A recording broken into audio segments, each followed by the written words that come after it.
Proverbs chapter number 20, and Lord willing, we're going to wrap up this chapter tonight. We're down through verse 24, so we pick up in verse number 25 tonight. Proverbs chapter 20 and verse number 25. And I'm going to have to get it in high gear in a couple of these verses because they're the kind that if I'm not careful, I can really get stuck on, and I don't want to do that. Verse 25 says, "It is a snare to the man who devoureth that which is holy, and after vows to make enquiry." Now, the word holy, as I'm sure most of you know, has to do with something that is set apart.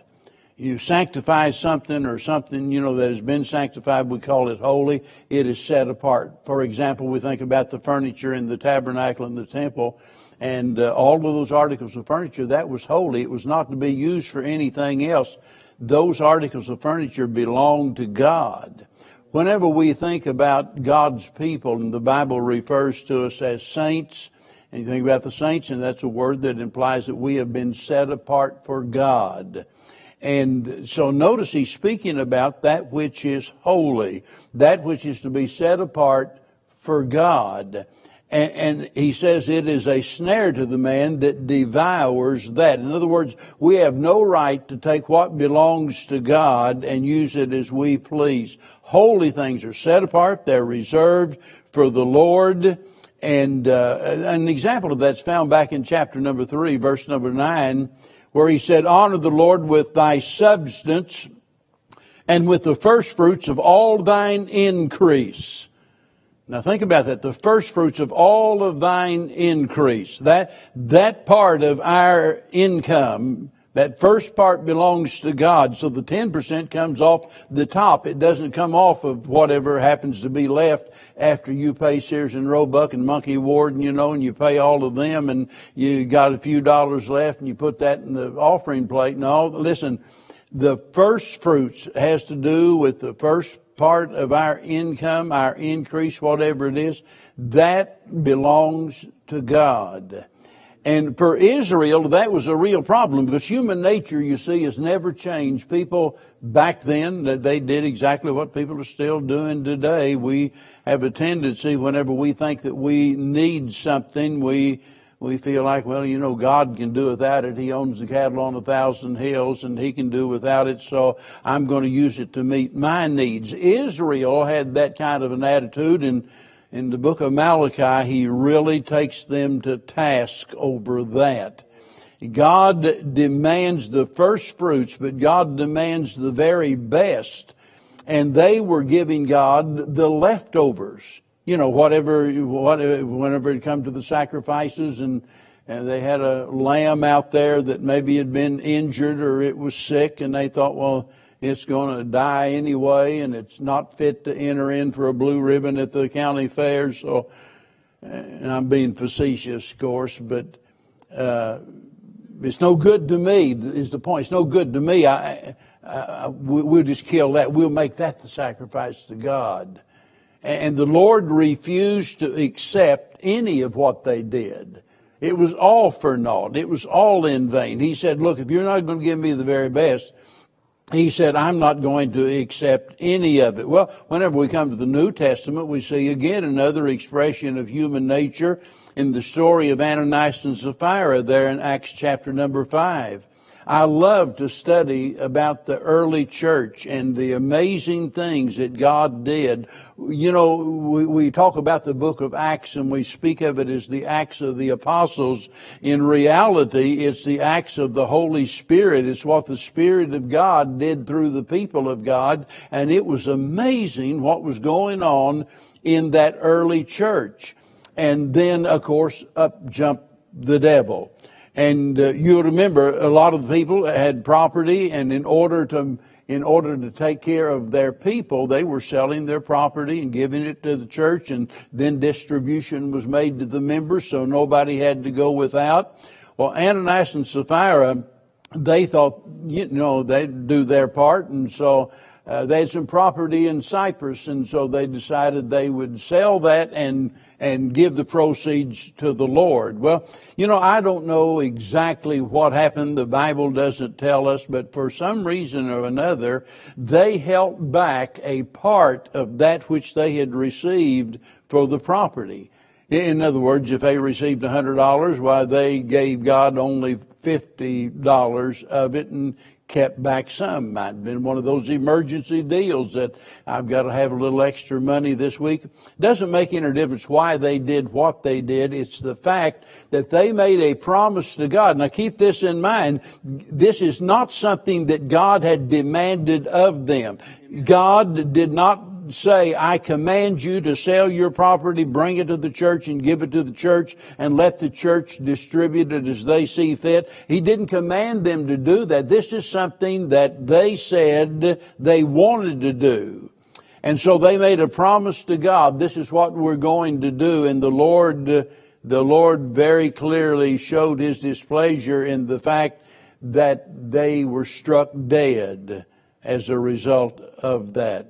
His judgment fell upon them simply because they lied to God. Now notice the last part of this verse here.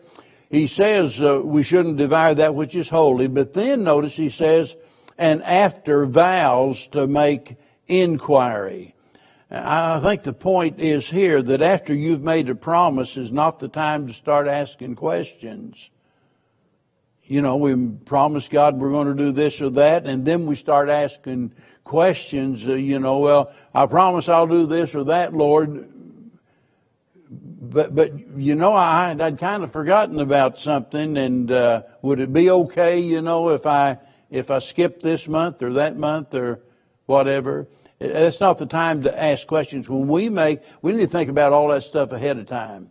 And when we make a promise to God, we better keep it. Now listen, these people had been warned. Turn in your Bibles back to Deuteronomy chapter 23. Deuteronomy chapter 23, and there's several other verses that we could read, but this is a section here that I want to read it in the context of Israel and what God had told them, because now here is Solomon giving instructions to these same people that had been well informed. Verse 21, when thou shalt vow a vow unto the Lord thy God, thou shalt not slack to pay it. For the Lord thy God will surely require it of thee, and it would be sin in thee. But if thou shalt forbear to vow, it shall be no sin in thee. That is, if you don't make the promise. If you don't make the promise and you don't do it, everything's fine. But when you make the promise, that's something else. Verse 23, that which is gone out of the lips thou shalt keep and perform, even a free will offering according as thou hast vowed unto the Lord thy God, which thou hast promised with thy mouth. And I can't tell you the number of times over the years that I've had people come to me, church members come to me, and talk about difficulties they were going through and so forth, and the fact that they were in a bind and they're explaining their situation.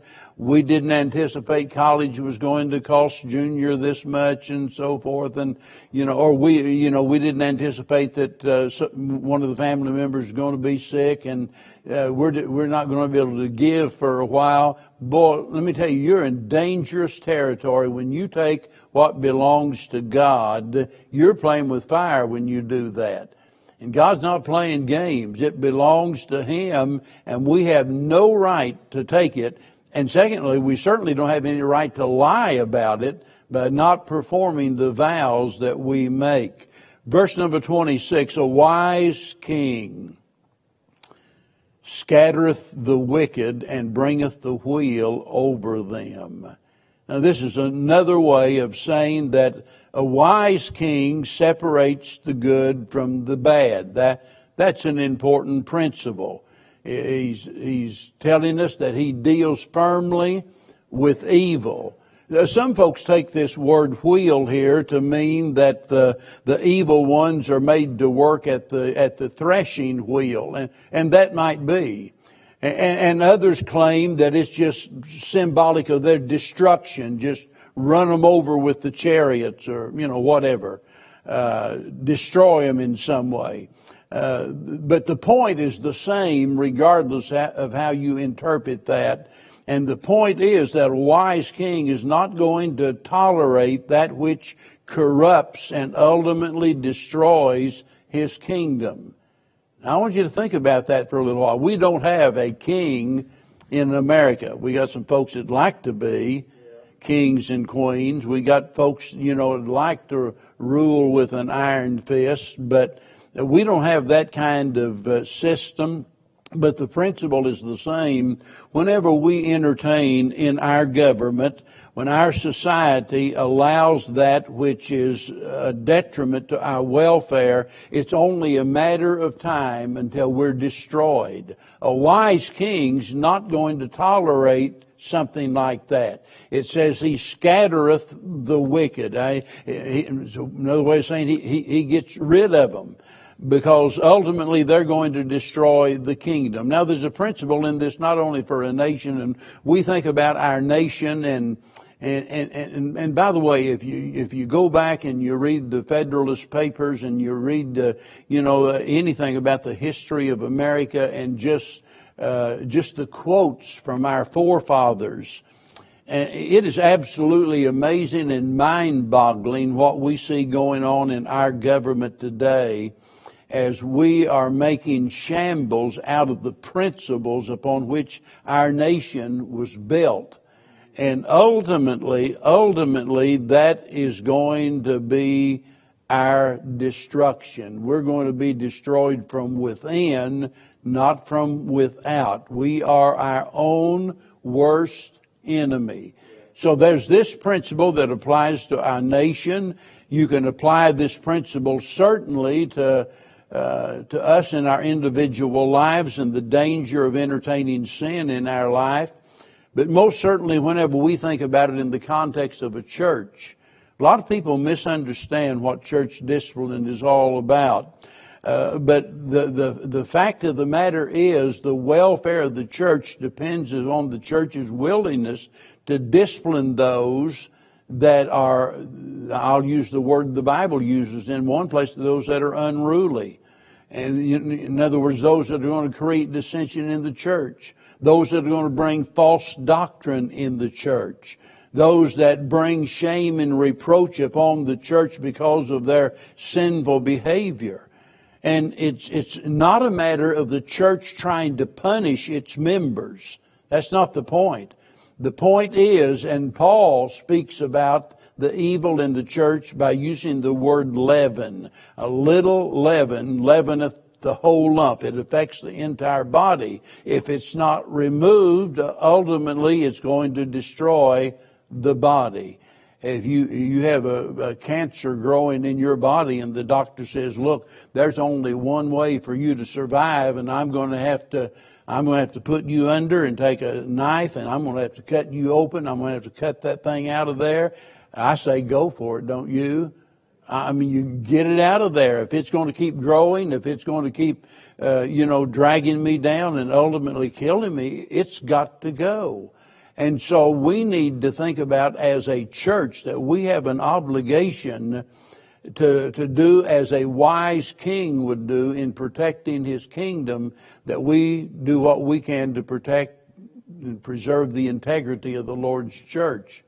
Now, verse 27, the spirit of man is the candle of the Lord, searching all the inward parts of the belly. Have you ever thought what it is that sets man apart from the beast of the field? What makes us different than just, the animals out there? I think just about everybody loves dogs, and if you've been around dogs very much, and if you have a dog, you can just look in that dog's eyes and tell whether it's angry, whether it's happy, whether it's sad. Just something there that you're able to read the way that dog is feeling. But listen, believe me, that's about the limit to it, because that dog can't reason like you do. That dog doesn't, it acts on instinct. It doesn't think things through like we do. What makes us different than the other creatures? The Bible tells us in Genesis 1 and verse 27, says God created man in His own image. The very next chapter, verse 7, says, and the Lord God formed man of the dust of the ground and breathed into his nostrils the breath of life, and man became a living soul. Now here's what I want you to notice. The Hebrew word that is translated breath is exactly the same word that is translated spirit. Now remember, notice he just got through saying God created man in His own image, right? Isn't that what he said? Man became a living soul by His breath, God's breath. But how do you describe God? Well, we can look at the attributes of God and talk, no. But that's what God does. That's not what God is. What is God? Well, the Bible says God is what? Spirit. God is a spirit. We were created in the likeness of God. Man has a spirit. That sets us apart from the beasts of the field. That makes us different from any other part of God's creation. Man is a trinity. Man is made up of body and soul and spirit. My body is the seat of world consciousness. And as you've heard me say many times before, through the five senses of my body, I'm able to identify this. It's cold, feels like metal. And I'm able to look at it and I'm able to confirm what I feel. And I hear things. So my seat of world consciousness has to do with my body. But I'm more than a body. I am a soul. Now the soul is the seat of self-consciousness. That is where my mind, my will, and my emotions are. My mind, my will, and my emotions. That's the seat of self-consciousness. But I'm more than body and soul. I'm also spirit. And the spirit is the highest part of man, and that is the seat of God consciousness.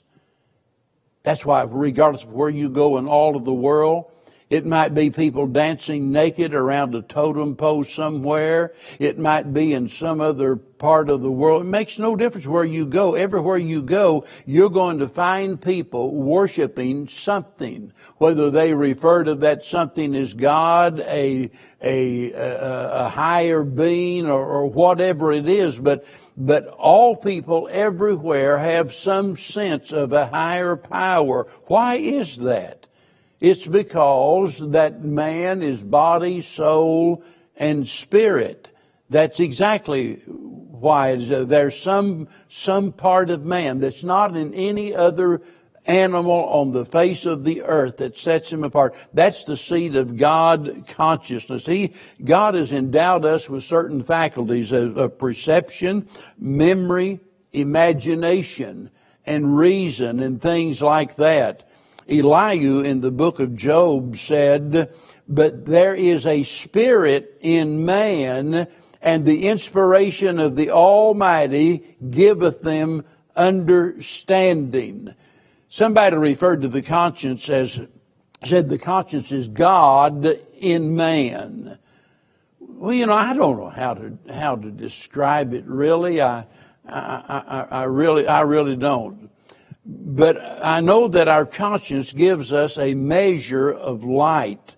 I know that it enables us to discern to an extent between right and wrong. And it either approves something or it condemns something. It either produces peace or it produces pain.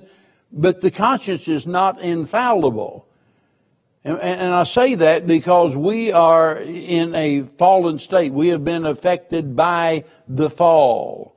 And consequently, as a result of that, we cannot depend entirely upon our conscience.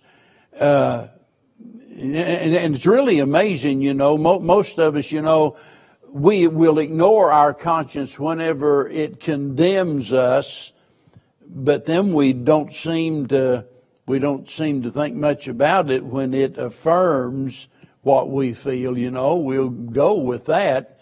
But when it gets crossways with what we want to do, a lot of times that we just ignore it. And let me tell you, that does several things that I don't have time to talk about.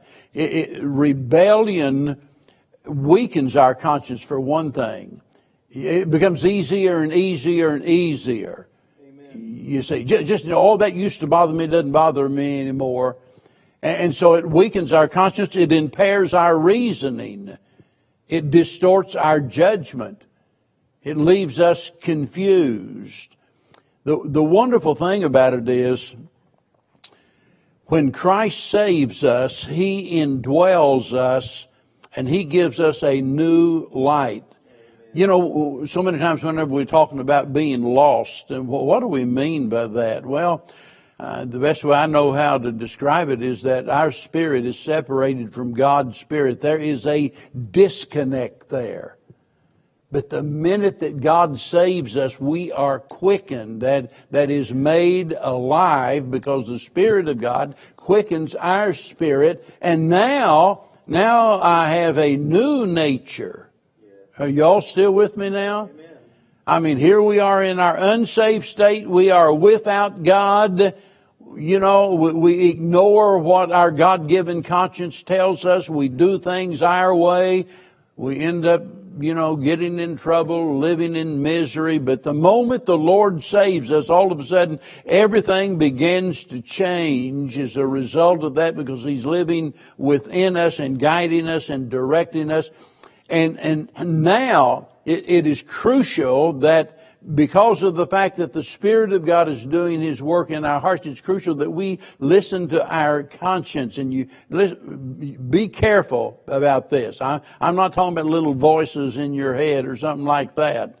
I'm talking about listening to your God-given conscience in the light of the Word of God. And as you do that, you'll become more and more sensitive towards sin. In fact, the Bible tells us in the book of Hebrews that a sensitive conscience is a mark of spiritual maturity. And this is that verse I said I'm going to have a lot of trouble getting through, because let me tell you, this could take hours to just stop and read all of these verses. But so many times, and I've seen it happen, that people will one Christian will criticize another Christian and talk about them, and usually they put a label on them. They're just legalists. They're just legalists because, they are so strict in their doctrine and the way they think people ought to behave. Do you ever stop and think it might be they're more spiritually mature than you are, and they see the evil in something that you don't see the evil of? And that's why they don't want anything to do with it. They are spiritually mature enough to recognize that it's not right, and you haven't grown that much yet. And this is one reason that Paul, whenever he was warning young Timothy, the preacher, he's warning him about the importance of having a clear conscience. In fact, the way he words it, it's as though he's saying, Timothy, above everything else, you better make sure you have a clear conscience, because so much depends upon it. A guilty conscience. Let me mention 4 things, and I'll get on to the next verse. 4 things about a guilty conscience and how it affects us. Number 1, it robs us of peace. I've often said the most miserable people on earth it's not the drunks out there in the bars. They don't have enough sense to be, to feel bad about that, not to the extent that a backslidden Christian does. But when a child of God is out of the will of God and the Spirit of God is convicting them of their sin, they're miserable. And whenever you have a guilty conscience about something, if you're a Christian, it's going to make you miserable. Kind of like the fellow, that years ago it was said that he sent a telegram to 12 real famous people, and the telegram said, "Fly at once, all is discovered." And within a matter of hours, all 12 of them had left the country. A guilty conscience will mess up your day. Secondly, it'll affect your health. If you don't believe that, when you get home, read Psalms 32, at least the first 4 verses of that psalm. And there David is speaking about the effect that sin had on his life. And so it'll affect your health. So many times, we attribute to our poor health to something that we got this bug or that bug or whatever. I'm really convinced when we get to heaven and we see the big picture, we're going to discover that our spiritual attitude has a whole lot more to do with our physical health than what we ever imagined. I really believe that. Thirdly, it hinders our boldness in witnessing. Psalms 51, and you think about David, he's making confession of his sin. What did he say? Restore unto me the joy of thy salvation. And then what are you going to do, David? Then I'll teach transgressors. You haven't been doing that, David? No, he hadn't been doing that. Why? He had a guilty conscience. He'd committed adultery. He'd committed murder. He hadn't been talking about the Lord to anybody. He hadn't been teaching anyone. But as soon as he got his heart right with God, all of a sudden he said, Lord, you restore unto me the joy of thy salvation. He said, then I'll get back involved in teaching other people. Let me tell you, as a preacher, there is absolutely nothing in the world that'll cause a preacher to freeze up and lose his freedom any quicker than a guilty conscience. I mean, it's a train wreck for a preacher, but it'll hinder anyone from witnessing. When you know you've not been living for the Lord, it might be a co-worker, a classmate, it might be a relative or a friend, and you've been around them, they know how you've been living. Now you try to tell them about Jesus. You try to tell them about how much they need the Lord. And your guilty conscience will shut your mouth. It'll keep you from doing what you should. And then it'll cause us to drag our feet. It really will. There in John, and I think about the Lord, and I think about Peter and Peter's guilt and so forth. You do remember he was the last one to the tomb. He's the first one in, but he's the last one. He run in ahead of the others, but if I remember right, but he was the last one to get there. Help me out. That's right, wasn't it? I think. They called for him. Peter too. They had to call for him. Yeah, but that's what I'm saying. He was the last one, that got there. I wonder why. Well, he just denied the Lord 3 times, you see. And so it'll cause you to drag your feet. I've got to get on. Verse 28. Verse 28. Mercy and truth preserve the king, and his throne is upholden by mercy. Boy, I would to God all of the leaders of our land would read this verse and take it to heart. Mercy and truth preserve the king. We hear, a lot about national security. And that's something I think that we ought to be concerned about, don't you? But the fact of the matter is, most of our leaders are totally ignorant as to what is really most important when it comes to national security.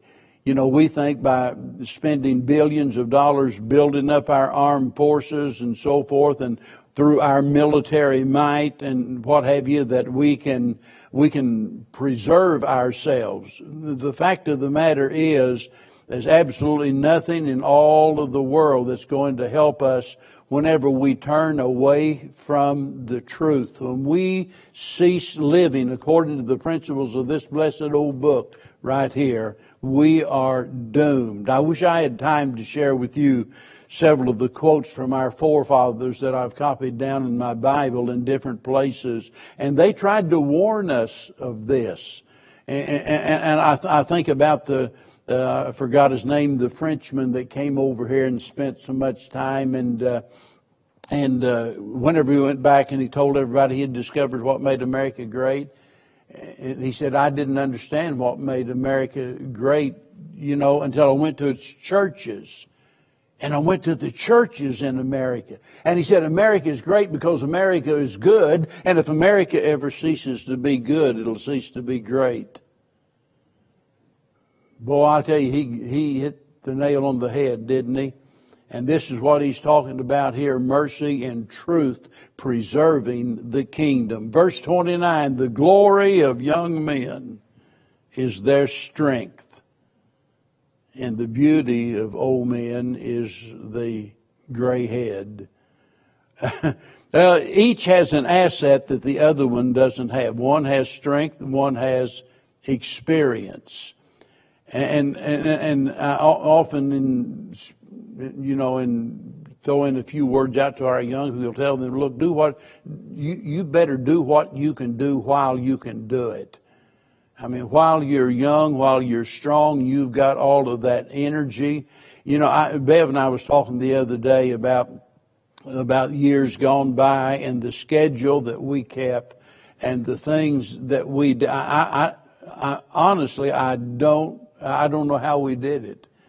And as I've said before, I stopped one day and I was just wondering, why am I so tired? And so I got my record book out, went back over the last 3 years at that time, and I'd averaged preaching 3 times a day, 3 years straight in a row. That's an average, 3 times a day. I was teaching in Bible college. I was having a daily radio broadcast. I was teaching at a preacher's school on Monday nights at all of our services. I'd usually come in on Monday, or come in on Saturday night, be there for Sunday, load up, leave out on Monday, be gone in a conference or a revival meeting, and poor Bev at home with all of those kids and trying to hold down the fort there, plus her work in the church. And I think, how did we do that? I'll tell you how we did it. We were younger then. We could do a lot of stuff back then that we can't do now. I remember one day, and I was a whole lot younger than I am now, but I was preaching. I got to bragging about something, and I said, "Yeah, I can do more push-ups than anybody in this building right now, And I thought I could. We had some kid come up after the service, about 18 years old, and 17, 18. He said, "Preacher, I don't think you do more push-ups than I can." Well, I couldn't. So I didn't brag anymore about that. You better be careful, because you finally reach a point in time where you can't do what you used to do. But and listen, and I've just got to tell you, Bev and I both are going through this battle. You don't know how beat up I felt Sunday night because I wasn't here. I not only felt bad physically, I felt horrible because I wasn't here, and so forth. But so we both have a tough time dealing with this. What I'm trying to say, because we want to do as much as we can, and yet we can't. And you've got to remember that this is all a part of God's plan in my life and in your life. It is. You've got assets today that young people don't have. You've got all of these years of experience as an older person. And the point I'm trying to make is we each need to see the value of the other person's assets. We think about the youth and all of their energy. That's why we get them out there here in these nursing homes and stuff like that. Let them burn it off out there serving the Lord, doing something to help those people, you see. They need to use that strength doing something. But those of you that are older, there are other ways that God can use you. So don't you dare sit down on the stool of do nothing and whittle on the stick of do less, feeling sorry for yourself because you're older. Stop that.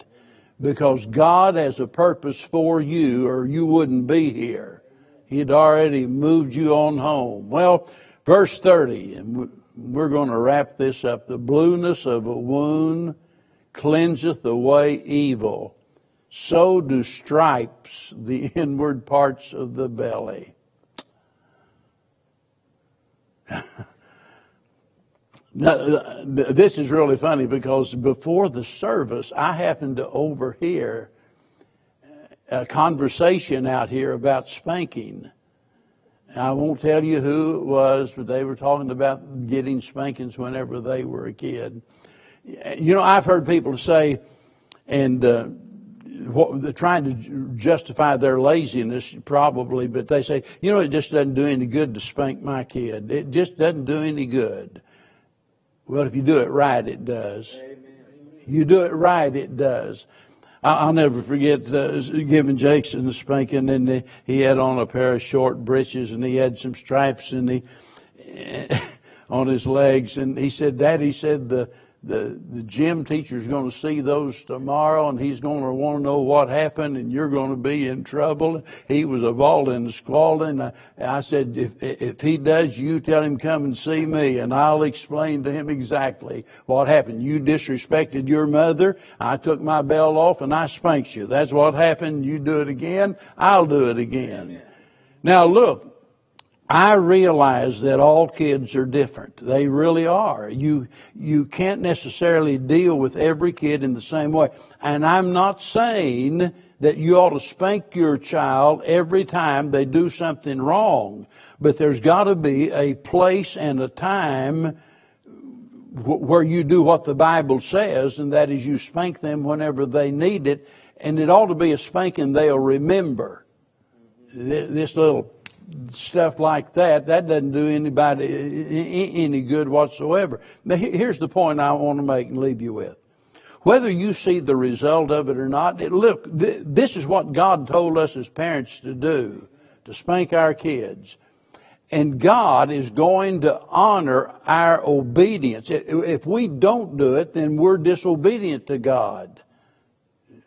Am I right? If we don't do what God tells us to do, we're disobedient to God. Amen. Now, if we do what God tells us to do, then in some way, sooner or later, it's going to pay off. God's going to honor your obedience. That's the point I'm trying to make. Yes. And of course, I don't need to tell you one of the major problems we face in America today is a lack of discipline in my land to live in. And we wonder why our prisons are overflowing. We can't build them fast enough. And the reason goes right back to the home, and those children never learn to respect authority. And so then they get out here and they see something they want, and they rob a store or shoot somebody and just to get something they want, and end up in prison. And a lot of times I think mom and dad ought to be there right along with them, because it's their fault many times that the kid does what they do. Well, that's it. We've finished that chapter. Thank you for being with us on this journey, and the Lord willing, we'll pick up in chapter 21 and see where it takes us.